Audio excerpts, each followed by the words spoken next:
इंसान और chimpanzee genetic तौर पर कितने समान होते हैं? बहुत ज्यादा। अगर अलग अलग तरीकों के विश्लेषणों का औसत निकालें तो मूलभूत जीनोम के 98.5% जोड़े बिल्कुल एक जैसे होते हैं, जबकि गोरिल्ला के साथ ये समानता 1% कम है।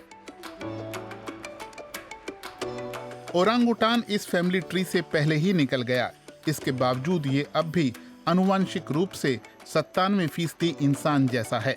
सवाल यह है कि इंसान और ये कपी फिर कैसे अलग हैं? एक तो अब भी जंगल में पेड़ों पर रहता है और दूसरा मंगल ग्रह पर रोबोट भेज रहा है। चिंपैंजी और इंसान में आनुवंशिक रूप से भारी समानता के बावजूद करीब 4 करोड़ मूलभूत जीनोम जोड़े अब भी अलग हैं। इसी का नतीजा है कि चिंपैंजी में अहम प्रोटीन की संरचना अलग होती है, जो कि शरीर में बिल्कुल अलग काम के लिए जिम्मेदार है। बहुत सारी असमानताओं के बावजूद हालांकि कई सारी समानताएं भी हैं, जैसे कि खाते समय औजारों का इस्तेमाल।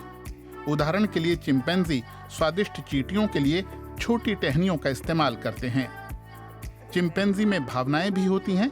रिसर्चरों ने देखा है कि उनकी हंसी इंसानों के जैसी ही सुनाई देती है, यहाँ तक कि वो प्रतीकों को समझ सकते हैं और ये भी कि इस खेल में कौन सा प्रतीक किस पर भारी पड़ेगा।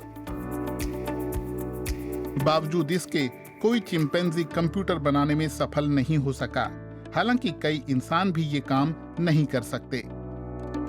मशहूर प्राइमेट रिसर्चर जेन गुडॉल की सलाह है कि हमें अपने दिमाग के बाकी प्राणियों से बेहतर होने पर इतराना नहीं चाहिए, बल्कि सभी जीवों की रक्षा के लिए इसका इस्तेमाल शुरू कर देना चाहिए।